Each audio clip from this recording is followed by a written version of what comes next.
यूसुफ, आपके पास आना चाहूंगी। दिल्ली के हालात तो पल्लवी ने बहुत ही बेहतर तरीके से समझा दिया। आप भी क्या महसूस कर रहे हैं इस वक्त? हवा में जो सांस लेने में परेशानी है वो हो रही है, और जब सुबह हम ऑफिस की तरफ आ रहे थे तो खुद भी ऐसा लग रहा था, आंखों में जलन हो रही है, सांस लेने में परेशानी हो रही है।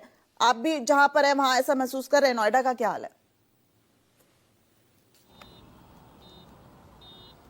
जी दिव्या, बिल्कुल कमोबेश पूरे दिल्ली एनसीआर के यही हालात है। जो दिल्ली एनसीआर है पूरा का पूरा जो है वो गैस चैम्बर में तब्दील हो चुका है। एक मैं तस्वीर आपको दिखाना चाहूँगा। ये मेरे पीछे की जो तस्वीर है, ये करीब 300 मीटर की दूरी पर ये बिल्डिंग है जो आप तस्वीरों के जरिए देख रहे हैं।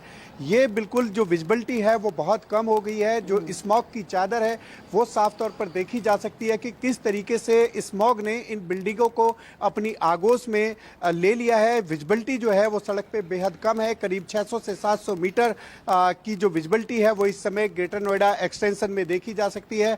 और जहां तक आपने तकलीफ की बात की थी, तो तकलीफ बिल्कुल हो रही है। यहाँ पर जो लोग हैं उनको सांस लेने में तकलीफ हो रही है। मुझे भी काफ़ी तकलीफ हो रही है। आप देखिए, ये जो तस्वीर आप देख रहे हैं इस समय, ये करीब 300 मीटर के आसपास की, जहां हम खड़े हैं वहां से 300 मीटर के आसपास की तस्वीर है।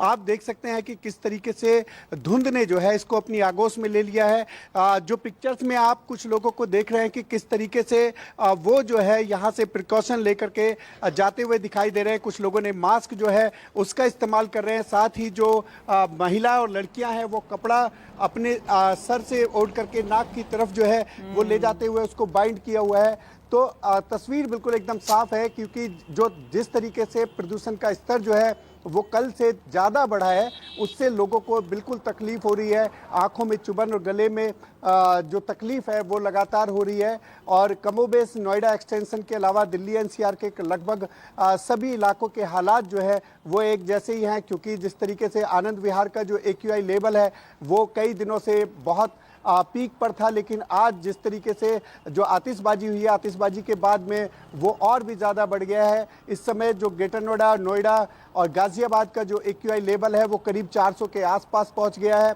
और क्योंकि पिछले कई दिनों से जो AQI है वो बढ़ रहा था, लेकिन जिस तरीके से दिवाली पे क्रैकर्स को जलाया गया है उससे कहीं ना कहीं जो दिवाली के जश्न के बीच जो माहौल पटाखों का हुआ है उससे कहीं ना कहीं दिल्ली एनसीआर की हवा जो है वो जहरीली हो गई है। हालांकि कोर्ट ने कहा था कि ग्रीन क्रैकर्स जो है वो जलाए जाएंगे, लेकिन बावजूद उसके फिर भी काफी आतिशबाजी हुई है। और आतिशबाजी की एक बानगी है कि जो प्रदूषण का स्तर है वो काफी ज्यादा बढ़ गया है। बिल्कुल, ट्रायल बेसिस पर कोर्ट ने जो है वो पटाखों पर से बैन हटाया था और ग्रीन क्रैकर्स को जलाने की अनुमति दी थी, लेकिन ऐसा देखा नहीं गया। पूरी तरीके से नियम और कानून की धज्जियां उड़ती दिवाली की रात देखी गई है। यूसुफ, आप भी अपना ख्याल रखिए। पल्लवी, आप भी, मुझे लगता है अगली बार जब हम मिलेंगे तो आप लोग भी मास्क जो है वो पहन लेंगे, क्योंकि इस वक्त जो सांस लेना है वो बहुत ज्यादा मुश्किल हो रहा है दिल्ली एनसीआर में।